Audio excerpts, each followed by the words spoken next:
Sugar scandal آیا اور اس کے بعد وہ لندن گئے اور اس وقت بہانہ یہ بنایا گیا کہ جہانگیر ترین جو ہیں وہ اپنا علاج کروانے کے لیے لندن گئے ہیں۔ اگرچہ یہ بات تو درست ہے کہ جہانگیر ترین پہلے بھی علاج کے لیے لندن جاتے رہے، لیکن شوگر سکینڈل کے آنے کے بعد جب اس وقت وہ لندن گئے تو یہ بہت عیاں تھا کہ اس وقت ایک ان کی گرفتاری کا پلان بنا تھا، اور انہوں نے جو اپنے نجی محفلوں میں اپنے جو قریبی دوست ہیں وہاں بھی یہ بات 2 مرتبہ کی تھی کہ جب وہ لندن گئے تھے تو اس سے پہلے ان کے پاس یہ اطلاعات آئی تھیں کہ ان کی گرفتاری کا پلان بنا ہے، لیکن لندن جانے کے بعد بھی ان کے وزیر اعظم عمران خان سے جو رابطے ہیں وہ اس وقت بھی کچھ نہ کچھ جو ہیں وہ قائم تھے، اور ہمارے ذرائع کے مطابق اس وقت بھی 3 میسیجز واٹس ایپ پر جہانگیر ترین نے وزیر اعظم عمران خان کو بھیجے تھے، اور اس وقت تک وزیر اعظم عمران خان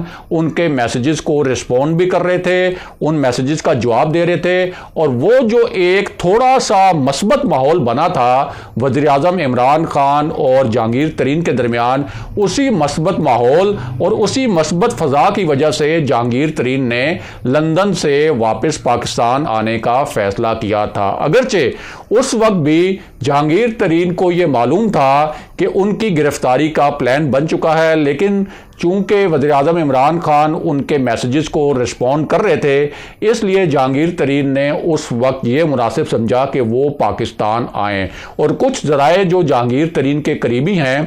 ان کا تو یہ بھی دعویٰ ہے کہ جب جہانگیر ترین نے لندن سے پاکستان آنے کا فیصلہ کیا تھا ڈائریکٹلی یہ پیغام دیا گیا تھا کہ آپ واپس آ جائیں، اور اگر آپ کو کوئی خدشہ ہے یا کوئی اس قسم کی اطلاع ملی ہے کہ آپ کی گرفتاری ہونے والی ہے تو آپ کا وہ خدشہ بھی دور کیا جائے گا۔ لیکن اس کے بعد ایک خاص وجہ سے یہ جو پوری گیم ہے وہ پوری گیم پلٹ گئی، اور اس میں مبینہ طور پر ایک طاقتور شخصیت کا کردار ہے، اور جہانگیر ترین اس طاقتور شخصیت کے متعلق اپنے جو دوست ہیں اور نجی محفلوں میں اکثر اس بات کا اظہار بھی کرتے رہتے ہیں، اور اس طاقتور شخصیت کو مبینہ طور پر ہٹوانے کے لیے جہانگیر ترین نے لابنگ بھی کی تھی، اور وفاقی کابینہ میں ایسے وزراء جن کے بارے میں یہ تاثر ہے کہ وہ ان کی لابی کے وزراء تھے، جن میں فواد چودھری اور مراد سعید جیسے جو وزراء ہیں وہ سر فہرست ہیں،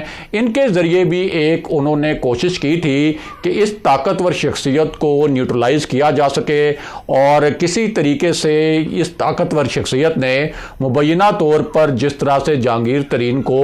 وزیر اعظم عمران خان سے دور کیا تو اس معاملے میں اس طاقتور شخصیت کے خلاف بھی کوئی کارروائی ہو سکے، لیکن ہوا یہ کہ وزیر اعظم عمران خان نے اس شخصیت کے خلاف جہانگیر ترین اور جہانگیر ترین کے قریبی ساتھیوں کی کوئی بھی بات نہیں سنی، یہاں تک کہ ذرائع کے مطابق جہانگیر ترین نے اس شخصیت کو ہٹانے کے لیے بھی وزیر اعظم عمران خان کو 3 مرتبہ مشورہ دیا۔ وزیر اعظم عمران خان نے جہانگیر ترین کی باتیں سنی، ان کے مشورے سنے، لیکن ان مشوروں کو نظر انداز کر دیا، اور اس کے بعد یہ جو ایک بڑی ہی پراسرار وجہ بھی سامنے آئی کہ جہانگیر ترین اور اس طاقتور شخصیت کے درمیان اصل تنازع کیا تھا۔ اب جہانگیر ترین کے جو قریبی ذرائع ہیں ان کا یہ کہنا ہے کہ جہانگیر ترین جو ہے وہ شعبہ زراعت میں انقلاب لانا چاہتے تھے، اور اسی طرح بیوروکریسی کو بھی فعال بنانا چاہتے تھے، اور اس حوالے سے انہوں نے ایک ایسا سسٹم بنانے کی تجویز دی تھی اور یہ کہا تھا کہ ایک ریسورس یونٹ بنایا جائے تاکہ یہ جو ایک افسر شاہی ہے جس کے متعلق حکومتی حلقوں میں یہ تاثر ہے کہ یہ جان بوجھ کر جو ہے وہ وزیر اعظم عمران خان کو ناکام بنانے کی کوشش کر رہی ہے، اس افسر شاہی کو کیسے فعال بنایا جائے۔ لیکن اس وقت یہ جو طاقتور شخصیت ہے اس نے جہانگیر ترین کے قریبی ذرائع کے مطابق یہ سمجھ لیا کہ یہ جو ریسورس یونٹ بنانے کی تجویز آئی ہے یہ تو اصل میں میرے خلاف سازش ہے، اور ایک طرح سے میرے اختیارات جو ہیں وہ کم کرنے کی کوشش کی جا رہی ہے۔ اور اس وقت جہانگیر ترین نے ایک فائل ایسی تھی جو کہ وزیر اعظم آفس بھیجی، اور ان کی ایکسپیکٹیشن یہ تھی، ان کی توقع یہ تھی کہ یہ جو فائل ہے اس کے اوپر وزیر اعظم آفس سے آرڈر جاری ہوگا، لیکن ان کی توقع کے برعکس وہ جو فائل تھی وہ اس وقت روک لی گئی اور وہاں سے اس طاقتور شخصیت اور جہانگیر ترین کے درمیان اختلافات بڑھنے شروع ہوئے۔ اور اس کے بعد جو شوگر سکینڈل آیا، جہانگیر ترین نے یہ الزام لگایا کہ یہ جو پورا سکینڈل ہے یہ اس شخصیت نے، یعنی وزیر اعظم عمران خان کے جو پرنسپل سیکرٹری ہیں اعظم خان، انہوں نے پلان کیا، اور شہزاد اکبر جو ہیں وہ اس وقت ان کے پارٹنر ہیں، اور انہوں نے اس پورے شوگر سکینڈل اور اس کے بعد جس طرح سے ایف آئی اے نے تحقیقات کی ہیں جہانگیر ترین کے خلاف اور جس طرح سے ایف آئی آرز درج ہوئی ہیں، اس پورے معاملے میں جہانگیر ترین کے خلاف مبینہ طور پر اعظم خان اور جو شہزاد اکبر ہیں وہ شامل ہیں۔ اب اس نئی صورتحال میں جہانگیر ترین کی جو تازہ ترین پیشی ہوئی ہے، اس موقع پر راجہ ریاض نے جہانگیر ترین کے ساتھ کھڑے ہو کر کس نوعیت کا پیغام پہنچایا وزیر اعظم عمران خان کو۔ راجہ ریاض کا یہ کہنا تھا کہ ہم جو ہیں ایک آخری چانس لے رہے ہیں اور آخری موقع دے رہے ہیں اس حکومت کو کہ وہ جہانگیر ترین کے ساتھ جو اس وقت مبینہ زیادتی ہو رہی ہے اور جو مبینہ ناانصافی ہو رہی ہے وہ اس ناانصافی کا ازالہ کرے، ورنہ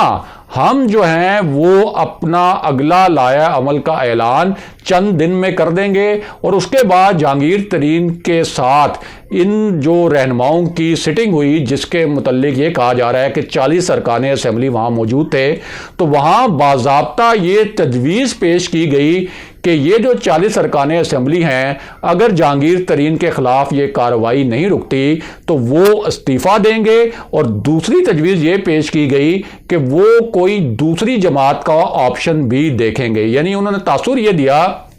کہ یہ جو پورا معاملہ ہے